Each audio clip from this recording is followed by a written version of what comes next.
મંગળા ગૌરી વ્રત. વેવિશાળ થયા પછી કન્યાએ શ્રાવણ માસના 4 મંગળવારે આ વ્રત કરવું. આમ 5 વર્ષ સુધી આ વ્રત કરવાનું હોય છે. લગ્ન થયા પછી સાસરે પણ આ વ્રત કરી શકાય છે. આ વ્રત સુખ સંપત્તિ અને પતિનું આયુષ્ય વધારનારું છે. શ્રાવણના મંગળવારે પાર્વતીજીનું પૂજન કરવું અને મંગળા ગૌરીની વાર્તા સાંભળવી. તો ચાલો સાંભળીએ મંગળા ગૌરીની વાર્તા. કે ધર્મપાળ નામે એક બ્રાહ્મણ હતો. એકવાર તેણે દેવી મંગળા દેવીનું પૂજન કર્યું. તેના પૂજનથી દેવી પ્રસન્ન થયા અને ધર્મપાળને કહ્યું કે હે ધર્મપાળ, તે શ્રદ્ધાપૂર્વક મારું પૂજન કર્યું છે, તેથી હું પ્રસન્ન થઈ છું. તારે જે વરદાન માગવું હોય તે માગ. ધર્મપાળ બોલ્યા કે માતાજી, મારે ધન ધાન્યની ખોટ નથી, પરંતુ પુત્રની ઝંખના છે. મંગળા ગૌરી બોલ્યા કે ધર્મપાળ, તારા ભાગ્યમાં સંતાન જ નથી તો પુત્રની વાત જ ક્યાં રહી? છતાંય તારે અલ્પ આયુષ્યવાળો ગુણવાન પુત્ર, લાંબા આયુષ્યવાળો આંધળું પુત્ર અથવા તું વિધવા પુત્રી, આ 3માંથી તું ગમે તે માગ. જે માગીશ તે તને મળશે. ધર્મપાળ બોલ્યો કે માતાજી, મને અલ્પ આયુષ્યવાળો પણ ગુણવાન પુત્ર આપો, જેથી મારી અને મારા પિતૃઓની સદગતિ થાય. દેવી મંગળા ગૌરીએ કહ્યું કે ધર્મપાળ, જો આ પાસે આંબો છે તેના ઉપરથી એક કેરી તોડી લે. ન પહોંચાય તો ગણપતિની ડૂટીમાં પગ ભરાવીને તોડી લે. તેણે એક કેરી તોડી, પણ તેને લોભ લાગ્યો એટલે 3 વાર ગણપતિની ડૂટીમાં પગ ભરાવીને ઉપર ચડ્યો અને 3 કેરીઓ તોડી. આથી ગણપતિ ક્રોધે ભરાયા અને શાપ આપ્યો કે જા 16મે વર્ષે તારા પુત્રને શાપ કરશે અને મૃત્યુ પામશે. ધર્મપાળમાં હાથના 3 કેરીઓ હતી, તેમાંથી 2 અદૃશ્ય થઈ ગઈ અને માત્ર એક જ કેરી રહી. ધર્મપાળ એક કેરી લઈને ઘરે આવ્યો અને પોતાની પત્નીને કેરી ખવડાવી. થોડા જ દિવસમાં તેમની પત્ની સગર્ભા થઈ અને 9 મહિને રૂપાળો પુત્ર જન્મ્યો. ધર્મપાળે પોતાના પુત્રનું નામ શિવ પાડ્યું. શિવ દિવસે દિવસે મોટો થવા લાગ્યો. 10 વર્ષે તેને જનોઈ દીધી અને તેના મામા સાથે કાશીએ ભણવા મોકલ્યો. મામો ભાણેજ કાશીએ જવા ચાલી નીકળ્યા. જતા જતા એક ગામ આવ્યું. ગામના પાદરે સખી સહિયરો રમતી હતી. તેમાં સુશીલા નામની એક ઘણી રૂપાળી છોકરી, જે બીજી છોકરીઓ સાથે તેને કજ્યો થયો, તેથી છોકરીઓ તેને ગાળો દેવા લાગી. સુશીલાએ કહ્યું કે ભલે તમે મને ગાળો દો, રાંડ કહો, પણ હું રાંડવાની નથી. મારી બાએ મંગળા ગૌરીનું વ્રત કર્યું છે, તેથી અમારા કુળમાં કોઈ પણ વિધવા નહીં થાય. મંગળા ગૌરીનો પ્રભાવ એવો છે કે વ્રત કરનારને સુખ મળે અને મંગળા ગૌરીનો જ્યાં ધૂપ ફેલાય, ત્યાં દીવાનો પ્રકાશ ફેલાય, ત્યાં સુખ શાંતિ થાય. એક છોકરીએ પૂછ્યું કે બહેન, આ વ્રત શી રીતે થાય?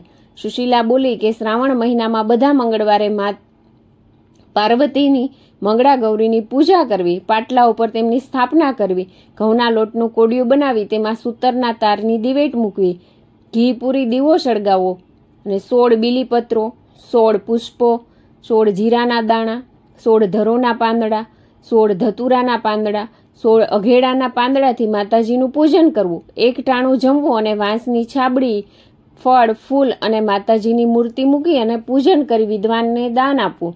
સુશીલાની વાતો મામો ભાણેજ સાંભળી રહ્યા હતા. મામાને થયું, જો સુશીલાના લગ્ન શિવ સાથે થાય તો તેમના મૃત્યુની ઘાત ટળી જાય.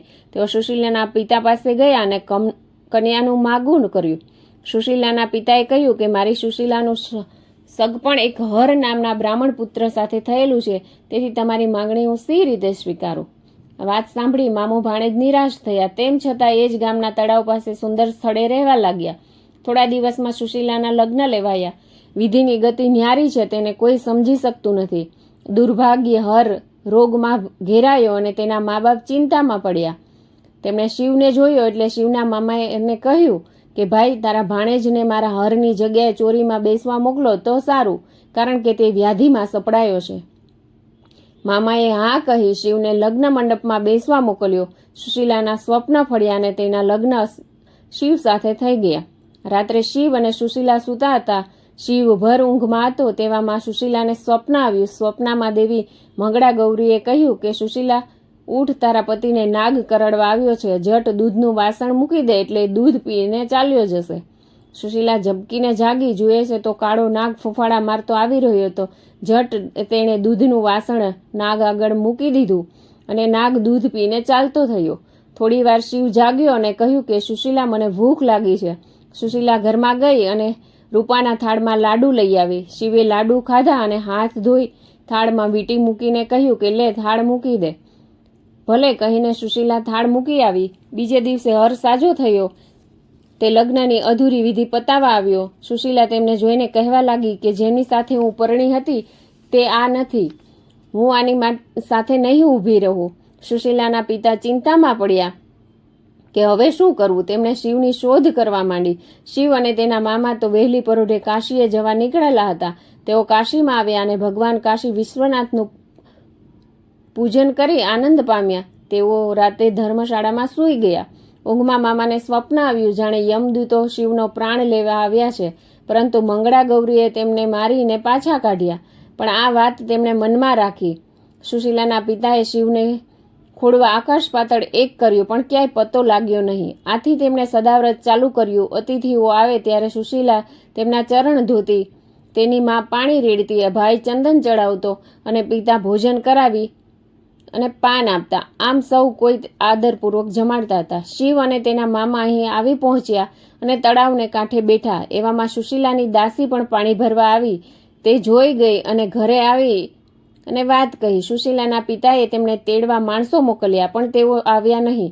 આથી તેમને તેડવા માટે હાથી ઘોડા મોકલી આદરપૂર્વક તેડાવ્યા. તેઓ ત્યાં આવ્યા એટલે સુશીલા શિવને ઓળખી ગઈ અને શિવના ચરણમાં નમી પડી. તેણે તેના માતા પિતાને કહ્યું કે આ જ મારા પતિ છે, તેમના સાથે જ મારા લગ્ન થયા હતા. સુશીલાના મા બાપે તેમના માટે કંઈક ઈંધાણી માગી ત્યારે શિવે જે રૂપાના થાળમાં પોતાની વીંટી મૂકી ગુપ્ત ઠેકાણે મૂકી આવ્યો હતો તે વાત સુશીલાને કહી અને પેલો થાળ લઈ આવી.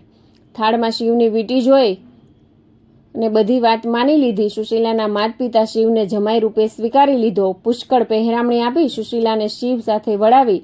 સુશીલાએ મંગળા ગૌરીનું વ્રત કરવા માંડ્યું. તેથી શિવ દીર્ઘાયુષ્ય પામ્યો અને સૌ સારાવાના થયા. મંગળા ગૌરી વ્રતનો આવો પ્રભાવ છે.